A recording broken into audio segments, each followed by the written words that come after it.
that they brought together the factions and passed it. But this is the thing. I think it is being portrayed as a huge deal, but it's got a long way to go before it becomes law, and we keep hearing from senators saying they're going to rewrite this entirely. When the House didn't vote, and everybody said this was a big failure, a big legislative priority of the president's, there was a lot of obituaries, and MSNBC's Lawrence O'Donnell said, his presidency effectively ended. He is a powerless president. Bit of an overstatement in retrospect? Oh, certainly. And I would disagree with Aaron, too, because I would say that the media are not representing this as a victory. And like you said, the same media that were haranguing President Trump and the congressional Republicans for failing to get this passed in March are not giving him even the credit of a partial victory, which he is due. They are entitled to claim it as a partial victory. No. By The Hill, by the New York Times, by the Washington Post, by CNN, I have actually seen it called a huge victory. It is very much being portrayed as a huge victory, and it's just a step. Well, the articles that I have say that the House Republicans and President Trump claim that it's a victory. If they're not saying that it is a victory. It's really, if anything, it showed that Paul Ryan could actually do his job. It shouldn't say that much about Trump, but it is being cast as a huge victory. I think it's been cast as a bit of a win with a big, fat asterisk. And, Mo, the press can either focus on how Donald Trump and Paul Ryan brought these warring factions together to get this through the House, which even a week ago most of us thought might be impossible, or how hard it will be to pass in the Senate, which there's also something to support that. Well, I don't think it's an either or. I think the press is actually doing both. I tend to agree more with Aaron here. I mean, you watch, I think a lot of the press portrayed this as a needed victory for the president, who did have this big stumbling block the last go-round. But they are adding this asterisk that, you know what, there is a lot further to go. And we're hearing that today on one of the other networks this morning. Senator Susan Collins said Senate Republicans are going to start from scratch. They don't believe that the House bill will take care of people with pre-existing conditions the way the House leadership says it does. And so there is a long way to go. And I think that at least, I'm a cable news junkie. I watch it all day in my office. Everything I've seen kind of pushes both sides of that. They have medicine for that, by the way. I know. All right. Now, but let's look at some of the more extreme claims that are being made. Let's put up a headline from the Huffington Post. This is right after the House vote. Banner headline, House votes to let them die. Doesn't this kind of inflammatory rhetoric kind of discredit the liberal side of the media? Let them die. Yes, and I do think that there has been, I think there's been a lot of going overboard on some of this coverage. But here's how I'd say that 30,000-foot view, when the vote didn't come, when they didn't have the vote in March, it was actually a lot about substance. People knew it was in the bill. The CBO had scored it, and it went down over policy. This time, the coverage was all about the drama for getting the win, and so little of it was actually about policy, except for the amendment that dealt with pre-existing conditions. Okay, but so aren't there legitimate questions for the press here, leaving aside the sort of let them die rhetoric, about how much pre-existing conditions we cover, particularly in states that opt out? Is there enough money to pay for that coverage? How much will premiums go up? I mean, part of the press's job here is to be skeptical about what this bill would do. Right, and mark this day as an important event that I'm giving the Washington Post credit for calling 4 Pinocchios on the claim, the outrageous and spurious claim that sexual assault is a pre-existing condition. So even the press was widely repeated in a yes, number of it was. news. There's nothing in the bill about it. We can get into the nuances of, well, what if you need treatment or medication? But you're saying the press did its job there. Yes, absolutely. But is the press at the same time sort of glossing over the existing problems with Obamacare?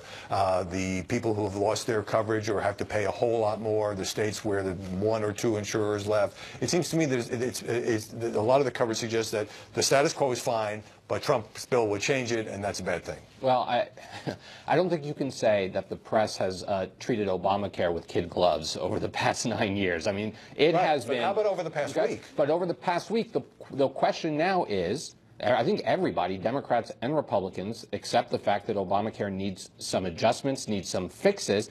The Republican plan doesn't say fix, it says replace. And so it makes sense that the press would focus on, well, what are you going to replace it with? And when you have Republican members of Congress, after casting the vote, going on the record to the press saying, we actually didn't read it, That shows a huge Which actually concern. sets up my next question, and it's a hypocrisy question. When Obamacare was pushed through, when the Democrats controlled Congress and the White House, conservative pundits complained that they had to pass the bill in order to know what was in it, which was a Nancy Pelosi quote, the way it was rushed through. Now, liberal pundits are complaining that lawmakers barely had time to read these things. A number of Republicans said, no, we did not have time. And there's no score, meaning the CBO hasn't said how much it's going to cost. And it just seems to me that they've switched sides, making Sure, but Republicans were the one who made that point, right? So that's where that comes in. Republicans wanted to know what was in it when Pelosi was talking about it. So I think they have to live up to that own standard. Absolutely. But the Democrats did the same thing, is my point. And but they don't care about reading it. So she's saying it's hypocritical for Republicans to care about that and not do it. Does the press give President Trump credit for this? He ran on, I don't want to take insurance away from anybody. And however, whatever you think of the compromise, and it's a convoluted one on pre-existing conditions, he basically pushed the House to come up with something where at least they would try to have the impact of this bill not kick people off the rolls because they had a previous medical problem. In other words, he took a more moderate stance than House conservatives. Well, but I think the challenge is the details of the bill don't bear that out. Yes, he said it. Yes, he went out there and said, even the day before the vote, that I want to make sure people with pre-existing conditions are covered. But this bill does not guarantee that, and it also kicks a lot of people off of Medicaid. When you add those two things together, well, potentially, and then but it doesn't guarantee it, which was his promise, was to guarantee this, and then the next day he's standing there in a Rose Garden ceremony declaring victory over something that did not guarantee what he promised it would guarantee. Well, let's pull back a little bit, Gail, because Charles Krauthammer, who is not only a smart conservative but has a medical degree, said that Obama's legacy here is that essentially he has moved the debate to the left, that because Republicans are now talking about at least attempting to deal with pre-existing conditions, there are other parts of Obamacare that have been kept, people up to 26, stay on the parents, all of that.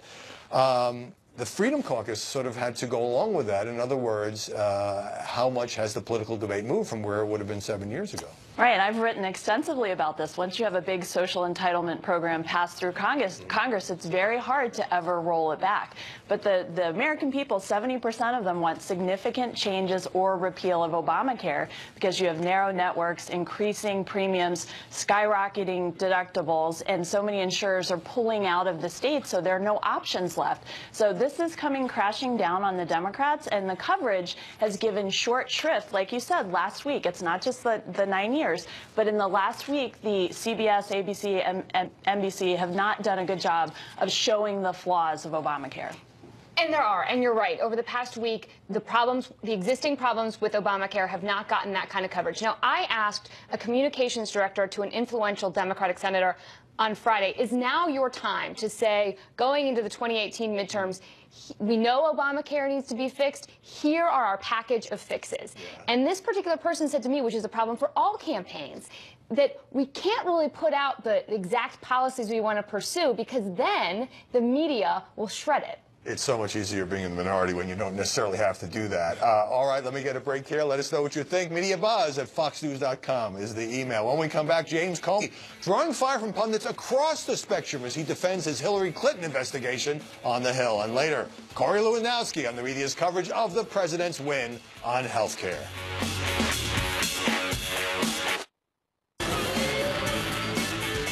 The cable news networks went live when senators grilled James Comey about why he announced a renewed investigation of Hillary Clinton's email in the final stretch of the campaign, and his testimony rekindling the debate over why she lost. Look, this was terrible. It makes me mildly nauseous to think that we might have had some impact on the election. I don't understand how in the world the Department of Justice and James Comey, with a straight face, what did he say? He got mildly nauseous because someone accused him of interfering with a campaign. Is that the new standard, by the way, for the FBI director, mildly nauseous? Did he succeed in justifying his announcement 11 days before the 2016 election that Hillary Clinton was back under investigation by the FBI? That's a hard argument to make. Gail Schroeder, I would say the press was mildly nauseous over Comey's testimony. I mean, pretty tough on him for his insistence that he had to go public with the renewed investigation. That went nowhere. This had to do with Anthony Weiner's laptop and so forth. But getting it from both sides, it seems like James Comey, not a very popular guy in the media these days. He's not a very popular guy in the media, from the mainstream media or the conservative media. And some people would say that that might be an indication that he is really displaying his independence, because he's not making anyone happy with his testimony or the actions that he chose to take in July of last summer and right before the election. And part of it is the mainstream media didn't like it because he called out Bill Clinton for meeting with Attorney General Lynch on the tarmac and said that was part of why he chose to intervene and speak publicly in July. Yeah, although the press at the time was pretty critical of that Bill Clinton, Loretta Lynch meeting. So does the coverage reflect the fact that liberals and liberal commentators are still upset about the monkey wrench that they believe James Comey threw into the campaign?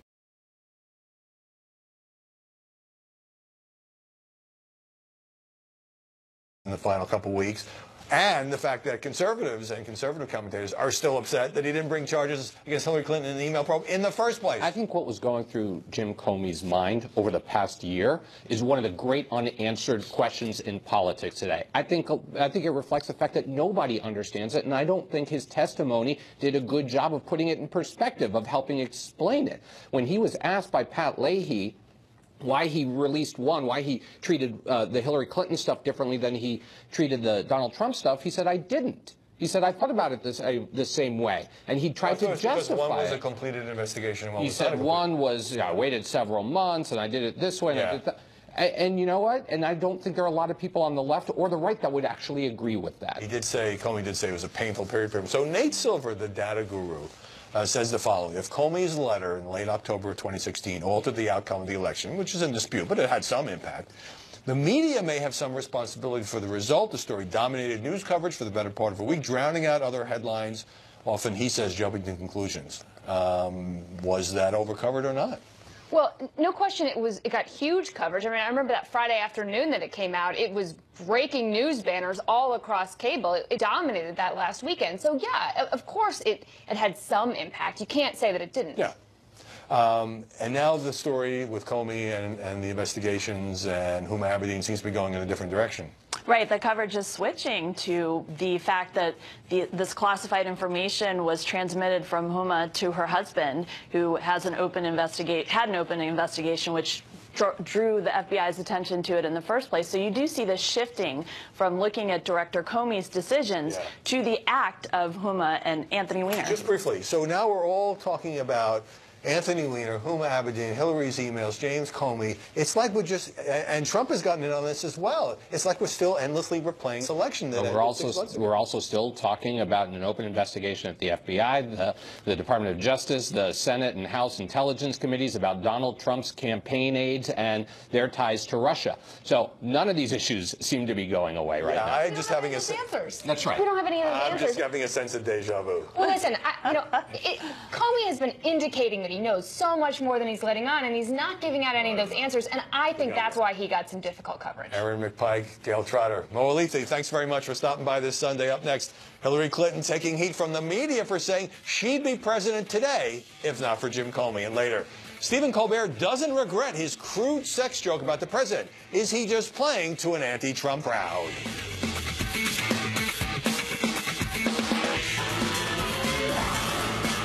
Hillary Clinton still pointing fingers over her loss to Donald Trump, especially at the FBI director for renewing his investigation of her email debacle in the campaign's final stretch. In a sit-down with CNN's Christiane Amanpour, the former First Lady said this.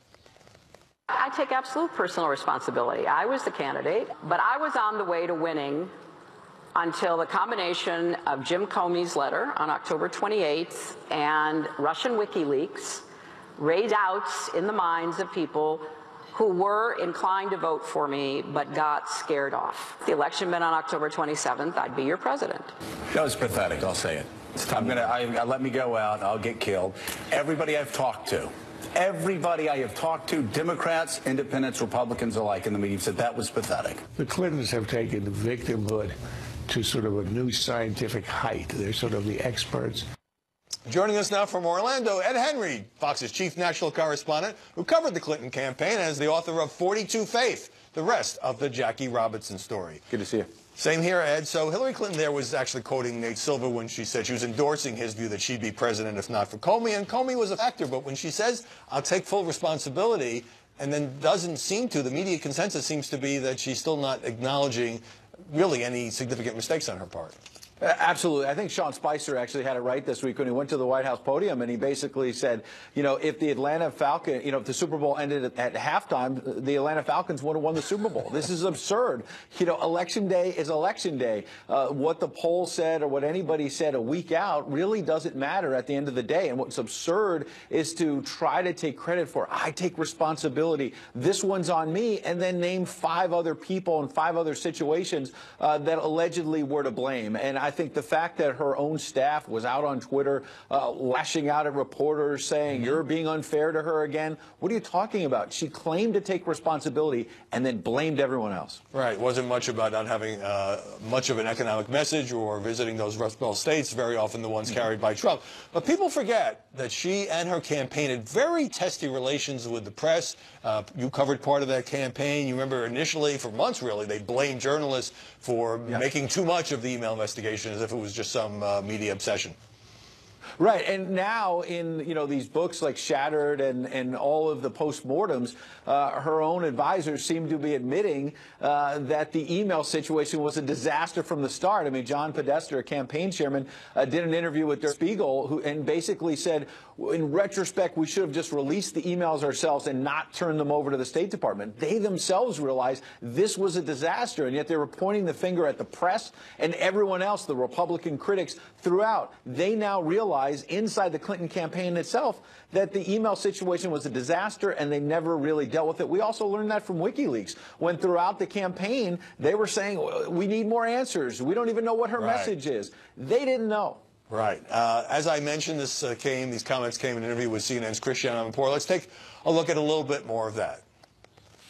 What do you imagine your election as the first female president of the United States might have said to the world and to the women of the world who were looking for validation, for somebody to shatter that highest and hardest ceiling? Oh, I think it would have been a really big deal.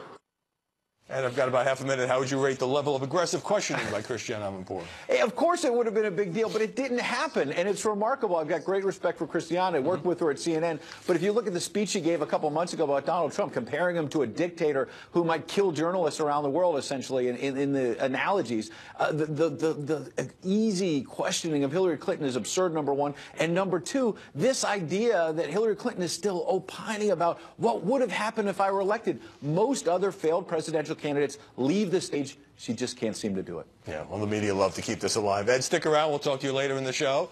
Ahead, some calling for Stephen Colbert to be fired for offensive anti-Trump joke. Does that go too far? But first, Corey Lewandowski on his former boss ratcheting up his fight against what he calls fake news.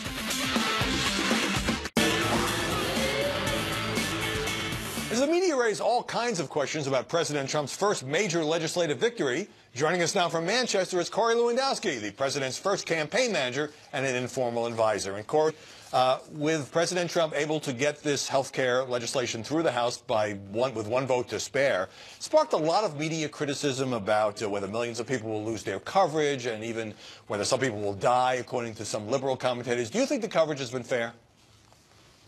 Well, look, Howie, we know the coverage hasn't been fair. You've got a president who, time and time again, the media has said first he wouldn't run for office, then he couldn't win the primary, then he couldn't win the general election, and he would never get the health care bill done. And in 120 days, he's got the first piece of the legislation done. It's made it through the House, and the media doesn't want to give him the credit that he so rightly deserves to get this done. Of course it's not fair. Why does the media not want to give him the credit?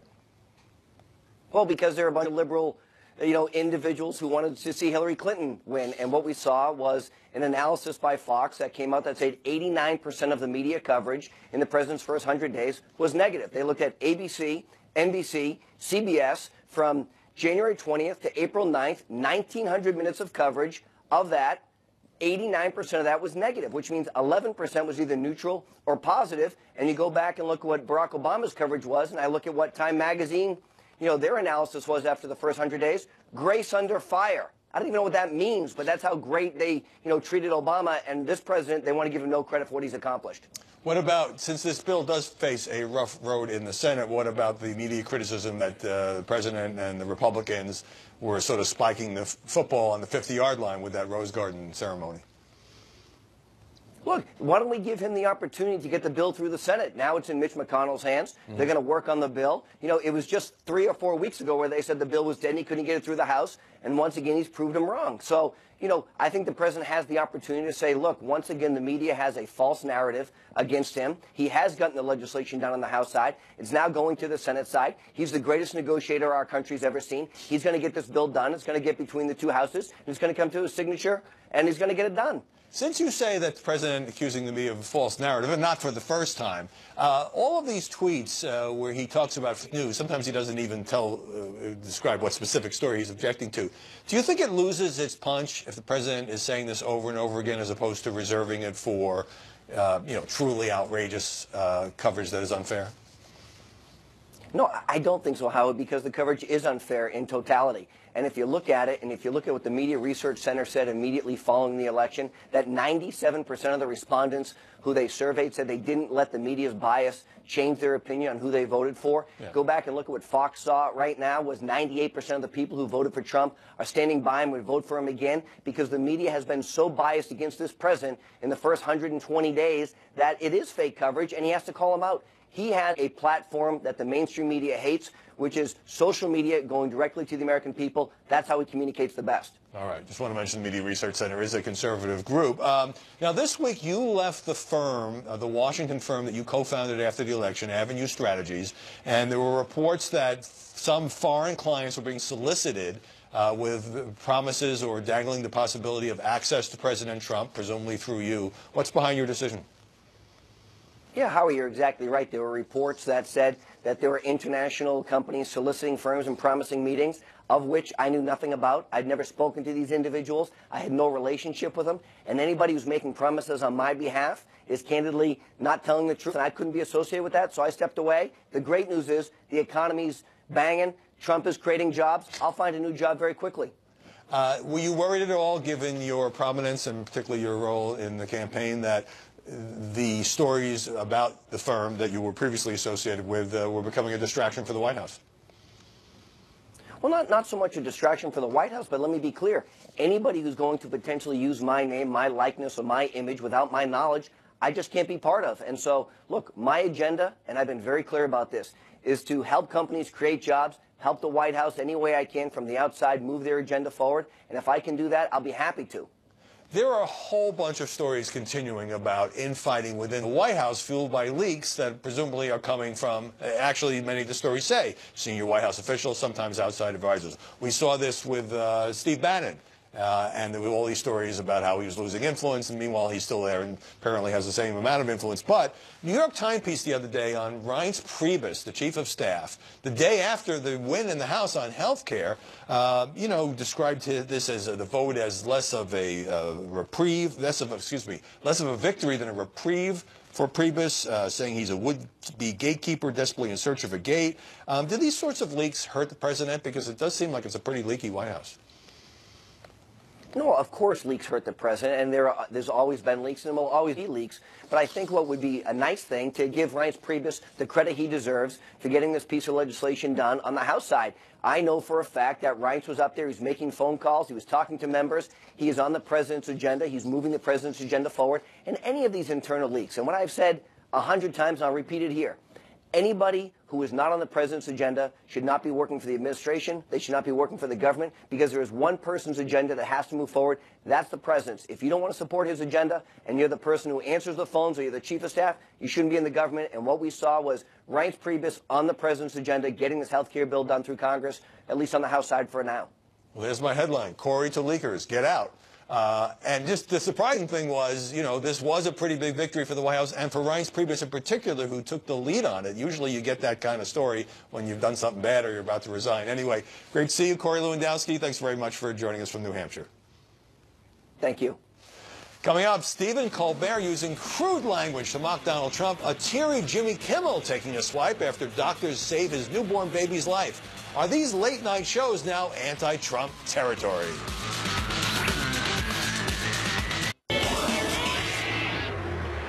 Stephen Colbert is the most anti-Trump voice in late-night TV, and this week he told an outrageous joke that prompted calls for his firing. You talk like a sign language gorilla who got hit in the head. In fact, the only thing your mouth is good for is being Vladimir Putin's holster. Colbert responded to the storm of criticism by saying he had no regrets. I have jokes. He has the launch codes. So, it's a fair fight. So while I would do it again, I would change a few words that were cruder than they needed to be. Joining us now to talk about Colbert, Jimmy Kimmel, and the comedians skewering Trump. In New York, Marisa Guthrie, television editor for The Hollywood Reporter. And here in Washington, Carly Shimkus, a reporter for Fox News Headlines 24/7 on Sirius XM. Marisa, so Stephen Colbert has revived his ratings, dug himself out of last place by bashing President Trump. That ugly joke, in my view, was beneath him. Why couldn't he have just said, I'm sorry, I went over the line? Well, he has said nothing is off limits when it comes to Trump. I think he knew what he was doing. I personally did not like that particular joke either, and I think some of the critics of it have a point. But he has raised his ratings and his buzz by doing exactly what he was doing, by bashing Trump. So he's not going to apologize for it. Right. Well, Colbert is a talented guy, but I don't understand why he had to go into the gutter. And Carly, he actually has brought back his old Comedy Central character to continue dumping on Trump. Could he be alienating part of his audience, or are conservatives just not going to watch Colbert anyway and he's playing to his crowd? Yeah, I think it's a little bit of both. The Trump bashing there is off the charts. Quite literally. There was a recent study that found that the president has been the butt of more jokes during his first 100 days in office than the previous 3 presidents during their first year in office. And it used to not always be that way. Comparable, but he certainly has been a big fat target in late night. Absolutely, yeah. And it used to not always be that way. I mean, Letterman even said that Johnny Carson didn't like to talk about the Vietnam War during his show because he saw a distinction between late night TV and the evening news, and that distinction no longer exists, and it is alienating a whole lot of people. And Marisa, with some activists throwing out the hashtag Fire Colbert, calling for an advertiser boycott, does that go too far? Is that not called for in this situation, in your view? Well, I mean, look, I think we're at a point in our history where, like, boycotts are called for every 5 minutes. Right. So I think they lose their impact when somebody's always objecting to something someone is saying somewhere. And Stephen Colbert is a late-night comedian. He's obviously an anti-Trump late-night comedian. Mm-hmm. The people who are saying he should be fired are not his fans. Right. So the people in his audience, the people watching his show, don't think there's anything wrong with the Trump bashing. Right, although I wonder how some of them would react if those kind of jokes had been told about Barack Obama. Yeah. I mean, but look, I'm not a fan of boycotts. Let people vote with their remote controls. Right. Now, also this week, Jimmy